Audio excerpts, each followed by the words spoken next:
मेलसी हालिया दिनों में बनने वाला अहमद माइनर महकमा अनहार और ठेकेदार की मुबैना मिली भगत और करप्शन की नज़र हो गया। ठेकेदार ने नाकिस मटेरियल का इस्तेमाल करते हुए जल्दबाजी में अहमद माइनर का काम मुकम्मल किया और साइडों पर मुनासिब मट्टी न डालने और नकासी का बेहतरीन निज़ाम न होने की वजह से नया बनने वाला अहमद माइनर अपने आगाज़ के कुछ रोज़ बाद ही ओवरफ्लो करने लगा और पानी करीब कदीमी कब्रस्तान पीर छत्ता में दाखिल हो गया। पानी दाखिल होने की वजह से कई कब्रें डूब गईं और मज़ीद कब्रें भी डूबने का खदशा है।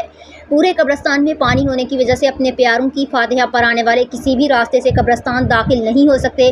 कब्रस्तान एक तालाब का मंजर पेश कर रहा है, जबकि दूसरी जानिब अहमद माइनर किसी भी वक्त टूटने का खदशा है, जिससे करीबी आबादियों और कब्रस्तान को मज़ीद शदीद नुकसान पहुँच सकता है।